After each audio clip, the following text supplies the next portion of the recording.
Begin Self-Publishing, episode number 81. How to use promoted pins with Alisa Meredith. Interested in self-publishing but don't know where to start? Want to get your book onto Amazon? Want to hold your paperback book in your hands? Learn how on the Begin Self-Publishing podcast with your host, Tim Lewis.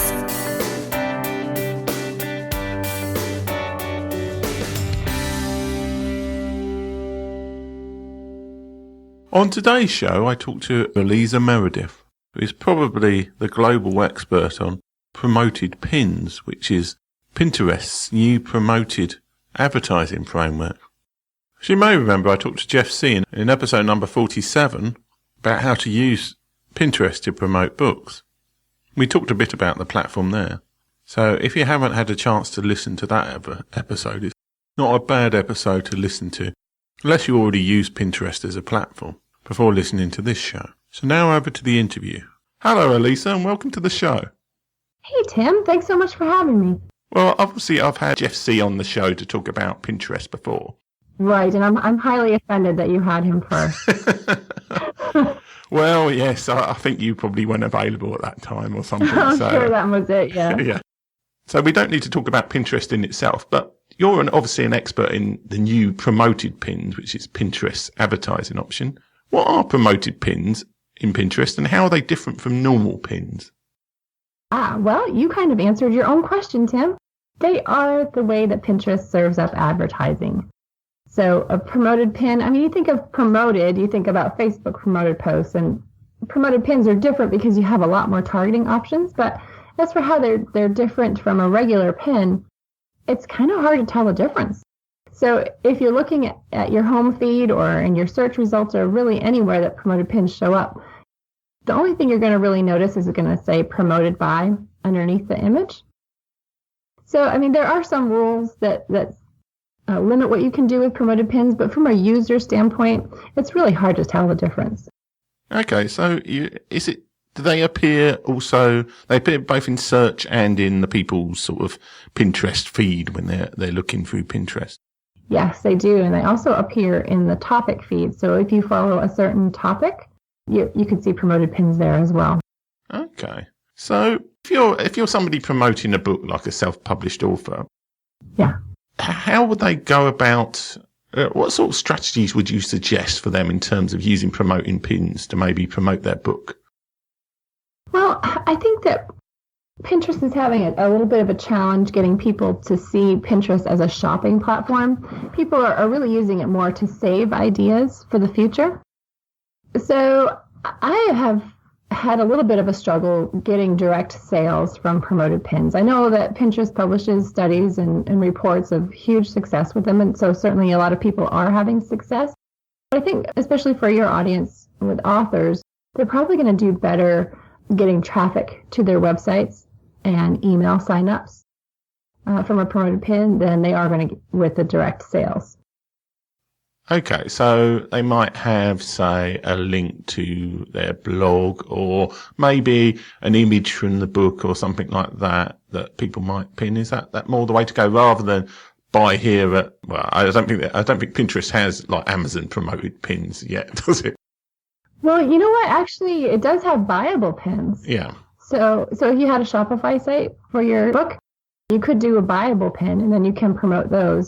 But again, the buyable pins haven't taken off as much as people expected that they would. And I think, again, it's because of the way people use Pinterest. It's more of a long-term planning thing rather than an instantaneous shopping site. But I think it could change, and I know Pinterest is hoping that's going to change. But for now, yeah, it's more of an indirect boost for sales. Yeah, I think they just say to the audience who aren't dedicated followers of social media marketing like I am, a buyable pin is basically one where you can click on it and then it will let you buy that product direct from Pinterest. Is that the way it was? Do you have to enter credit card details or anything? Or? Well, only the first time. After that, it is frighteningly easy to purchase an item on Pinterest using buyable pins. Have you ever bought anything accidentally on Pinterest?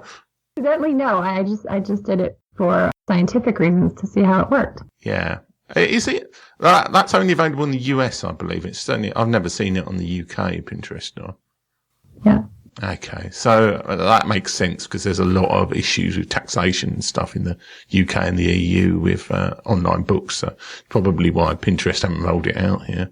Anyway, so what you were saying about there were much better targeting options than, say, for just a boosted post on Facebook. Obviously, Facebook has all sorts of fancy advertising platforms, but what kind of targeting options are available to people who want to use promoted pins? Well, the one that's been around the longest is keyword targeting. So you can search by keywords, and it's all very much like Facebook in that it's an auction platform. So what you pay depends on the competition and who's already out there wanting your same targeting. So you have keywords. You can target by interest.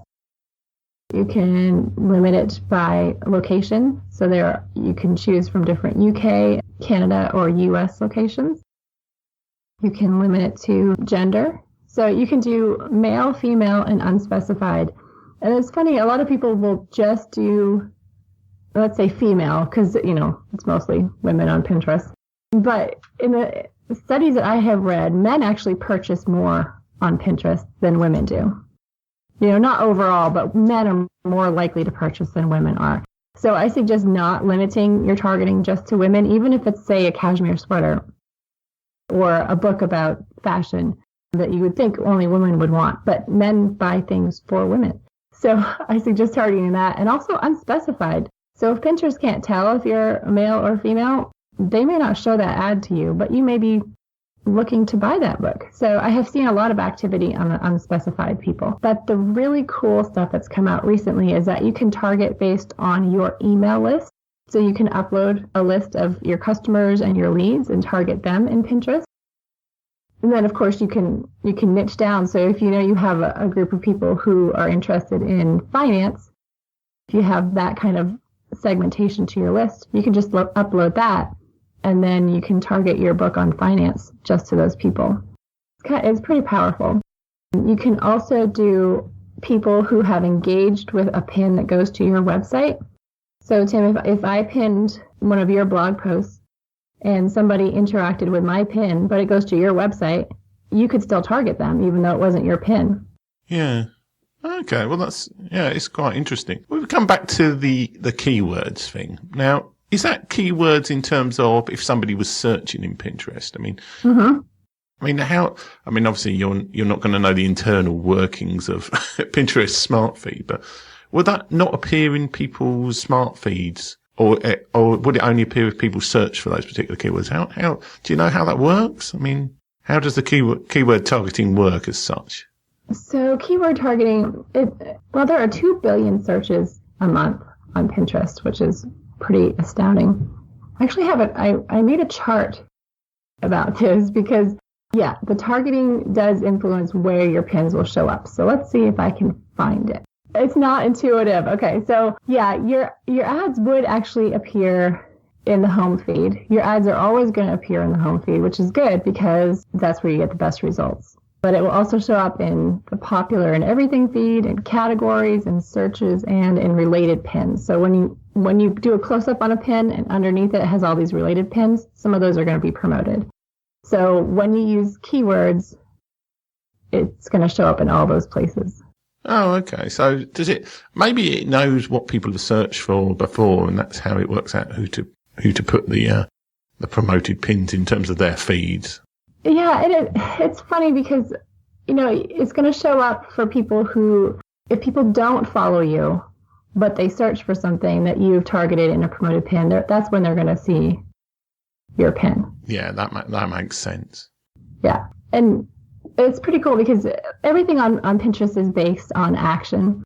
So Facebook has what they call lookalike audiences, and Pinterest has act-alike audiences. So it's not about demographics as much as it is about activity. So you could say that you like social media, but if Pinterest knows that you don't ever engage with anything about social media, it's not going to serve up those promoted pins to you. Yeah, so it finds out that actually I'm looking at pictures of cats on Pinterest all the time. So I only get pet product things rather than... That's right. You're going to be in that act-like audience on cat. Yeah. Oh, but those actor-like audiences, I like the way that each of these platforms has basically the same concepts, but they all call them different things. Is that only when you've uploaded a list, like an email list, or for people who are on your website, or is that more generally available in terms of, can you create an actor-like audience to other things? You can create an actor-like audience based on any audience you've created. So if you are going to create an audience of visitors who've gone to your website or a certain page or a list of pages on your website, you can make an actor-like audience for that. Or if you want to make an actor-like to your email list or an actor-like to people who have engaged with pins that go to your site or just one pin that goes to your site, you can do an actor-like on that as well. So I love that because, your created audiences are warmer, they're going to convert better. But then if you're not getting the impressions you want, it would be a logical next step to expand that to an actor-like audience. And then much like Facebook, you can choose how similar you want them to be. So I think it's 1 to 5% similarity, which would give you a larger actually it's 10%. Oh, and you know what they've just done, which is wonderful, started to give you an estimated reach. So that's pretty exciting. Before, they weren't really telling you how many people they thought would see your ad. So this is new. Yeah, that is, I suppose it's good to know in terms of that's the maximum number of people. I mean, if you've got an estimated reach of 10 people, then that's a very different to one like 2 billion or something. Right. Yeah, and I mean, any kind of audience that you create, they have to find at least 100 matches or you can't do it. Yeah. Oh, okay. Yeah, it's like, they've all got minimum limits like that, haven't they? Mm-hmm. And Twitter, it's 500, which I was moaning about last week, but that's not a question. Yeah, I bet I would be too. So, in terms of your experience with these promoted pins, how much should people be bidding? Because you say it's like people bid for particular. I mean, do those figures vary by what the sector is, or do you just have a plan of you start low and you raise it up, or something along those lines? Well, I never bid what they suggest because it's gotten really crazy. I mean, okay, keyword targeting has traditionally been the less expensive way. But even with that, I've seen suggested bids starting at over $2.50 a click. Yeah. That's a lot. So I start really low. I start maybe 25 cents and see what happens. I do get activity there. And when you add in interest, I think because the big brands have had access to interest for so long that they've really raised the prices on that. So it depends on which interest you choose, but they all raise your suggested bid. And I've seen it go up 4 times what just a keyword bid would be. But no, just bid what you're willing to pay. And if it doesn't work, well, then it doesn't work. But yeah, you can end up spending a whole lot of money. But the thing I love about promoted pins is that you get a lot for free. So I'm running one right now for myself. It's just a little one. It's for an infographic. And I've spent 10 cents in one day, and I've gotten about 4,000 impressions and 17 repins. So that's a lot of activity for 10 cents. Yeah. So is that 10 cents you paid just for one person clicking on it? Yep. So if somebody clicks on one of those repinned pins version of that, you don't pay anything, do you? That's right. And that is the beauty of pinning something that gets a lot of repins, because eventually, as it gets spread around, it will get more clicks, and I'll never pay for them. Okay. And is there a time limit? Because obviously, with Pinterest, these pins could be around forever. Is there a time limit in terms of when you're charged for an ad, for a click on one of these promoted ads? Or does it just disappear? I suppose the original one just disappears, doesn't it, from the system? No, it stays around. The ad ends when you tell it to end, but the pin itself will live on forever, and then all the repins on it will live on forever. So you do get a lot of bonus for your money with promoted pins, which is kind of why I like them. Yeah. So I suppose, I'm getting my mind around the concept. I suppose what they do is they just push it out to more people when it's promoted. Mm-hmm. And if somebody clicks on it there, then you have to pay for it. But it just goes back to being a normal pin, I suppose, doesn't it, after that? That's right. And then all those other repins, because so many people saw it, are out there generating some clicks that you don't have to pay for. Okay. And I think we've already mentioned a few of these things like buyable pins and the like. What other exciting things are they adding? Because I know they're updating the platform quite a lot in terms of promoted pins. What exciting things are coming, as far as you know, in terms of promoted pins on Pinterest? Well, app install pins. So, and all these things are only open to a select number of people at this time, but I have seen them on my phone, and it's only for iPhone, but you can just click a button right on the promoted pin and it takes you right to the Apple Store, and you can download the app from a promoted pin, which is kind of cool. There's also a one-tap promoted pin. So normally when you're scrolling through Pinterest and you click on an image, it will expand it into that close-up view, and then you have to click another time to go to the website. But a one-click promoted pin or one tap, you go directly to the website from clicking on the image. So I don't know. I think the jury's out on whether that's a good thing or a bad thing, because it could be a little bit jarring for people. And I suspect people's website bounce rates from Pinterest are going to go up. Yeah. Because people just aren't expecting that. But I don't know. I think it's worth testing. And again, that's not open to everyone, but I have heard it's expanding. And then promoted video pins are exciting and available to a small number of people at this time. But what's cool about those is that there'll be a little GIF file on your phone that will start playing as you're scrolling. And then if you click on it, you can watch the whole video. And under the video are going to be pins, featured pins that people can click on. So say you have a cookbook and your video is showing how to create one recipe from it. Well, underneath, you could have links to the mixing bowls that you're using, or, anything else that you're using in that recipe that people could purchase right while they're watching the video. It could be a buyable pin or a regular pin, but it's promoted. Yeah, and are they going to be sort of vertical videos within Pinterest, these video pins? Or have you seen any in the wild? In the wild, I have seen, no, just in the blog post that they came out with. But it looked to me like they are still horizontal videos, but the little GIF file that would be in your feed would be vertical. Oh, okay. So they're not yet going to the vertical, because it would seem like a wonderful platform for vertical video, Pinterest, given that everything else is. Yeah, and the thing about with promoted video, we haven't really talked about the different kinds of campaigns that you can run for promoted pins. There are 3, so you can run an awareness campaign, which basically you just pay for the impressions, and you can limit how many times each pinner would see your pin.